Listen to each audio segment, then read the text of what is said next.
So hi at welcome muli dito sa ating channel. Ito na mga tol, One Piece Chapter 1123 spoiler. Tapos na nga talaga ang Egghead Island arc. Naglayag ng mga Straw Hat patungo sa Elbap. Sinabi nga ni Brogy at Dory na mas matindi pang araw kay Shanks ang haki na yon. At magkakaroon nga tayo ng counting flashback 2 weeks prior sa mga pangyayari sa Egghead Island. Kaya yun, syempre bago natin simulan, huwag kalimutang mag-subscribe at ilike ang video ito bilang suporta sa ating channel. So One Piece Chapter 1123 at ang title nga nito ay The Two Empty Weeks. At tumutukoy nga yan 2 weeks prior dun sa Egghead Island incident na malalaman natin later on. Sa cover story naman, balik nga sa kwento ni Yamato at kasama niya ng araw kumakain yung mga bata. At maring yan nga yung mga bata sa Kybi na bumabato sa kanya na hinuli ni Denjiro pero pinakausapan ni Yamato na pakawalan nga ang mga batang yon. Mukhang naging maganda na nga ang tingin ng mga bata kay Yamato kaya sabay na nga silang kumakain. At eto na nga ang matinding umpisa ng spoiler. Matapos nga ang napakatinding conqueror sa akin na pinakawalan ni Emmet mula kay Joy Boy, sinasabi nga rito na lahat nga raw ng Marines ay KO kabilang na nga raw ang mga Vice Admiral. Grabe nga to mga tol dahil sa nakita natin sa nakaraang chapter na parang kakayanin nga ni Dal at ni Pomsky ang conqueror sa akin na yon. Pero sinabi nga mismo rito sa spoiler na talagang KO nga raw lahat ng mga Marines at lahat nga rin daw ng mga Vice Admiral. Kaya talagang napaka-imposible na nga na mapigilan pa sa pagtakas sa mga Straw Hat. Sinabi naman ni Brogy at Dory na yung conqueror sa aking araw na yun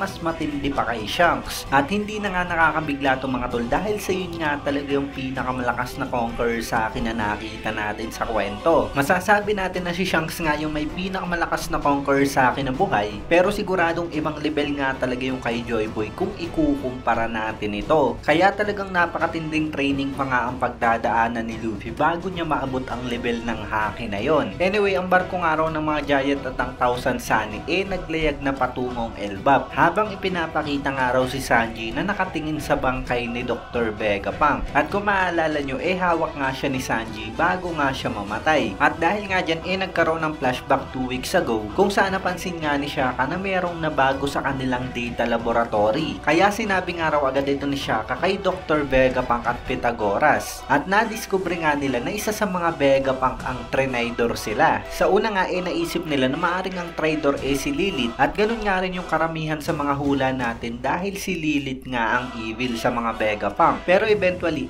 nalaman nga nila na ang Tridor pala ay si York. At nasabi nga ni Dr. Vegapunk na ang paggamit nga raw ng grid para mabuo si York talagang isang malaking pagkakamali. At tama nga yun dahil sa talagang napaka-greedy ni York para hilingin niyang maging isang Celestial Dragon. At nang mabalitaan nga raw nila Dr. Vegapunk ang nangyari sa Lelouch Kingdom 1 week ago, naisip nga nila na talagang wala na nga silang ligtas pa. Kaya dahil nga dyan, naghanda na lamang si Dr. Vegapunk, Shaka at Pythagoras para sa kanilang counter-attack. At doon na nga raw nila minodified ang Ancient Robot para itago ang Dendenmushi. At nag-record nga sila ng video para i-broadcast ito sa buong mundo. At ito nga ang napakatalinong ginawa ni Dr. Vegapunk dahil sa dinilit nga raw nila yung last 2 weeks memories nila para itago yung plano nila kay York. At matapos nga raw yun, ang tanging naiwan kay Dr. Vegapunk ang mensahe niya para sa sarili niya na sinasabing manalig nga ito sa sarili niya at mamatay. So talagang napakatalino nga ng ginawang plano nila Dr. Vegapunk dahil siguradong kung hindi nga nila dinilit ang memories nila malalaman lang ni York ang mga plano nila at siguradong hindi nga malalaman ng buong mundo ang mensahe ni Dr. Vegapunk. Pero ayun din pala yung dahilan kung bakit hindi nga nila alam na merong Tridor sa kanila. Kung maalala natin si York nga mismo ang pumatay kay Shaka habang talagang biglang-bigla nga nung mga time na yun si Dr. Vegapunk at hindi nga makapaniwalang Trinidor sila ni York. Ganun pa man kahit papaano tingin ko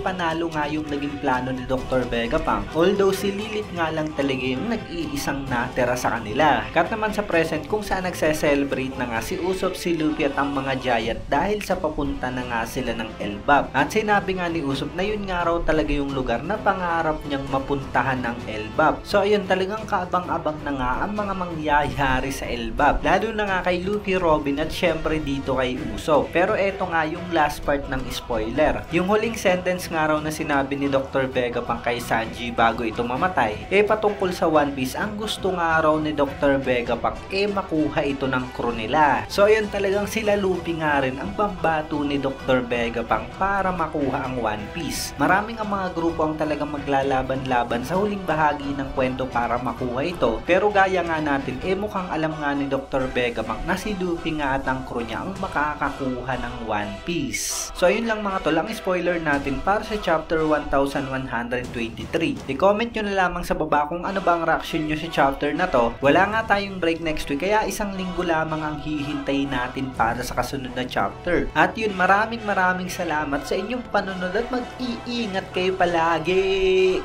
Bagang!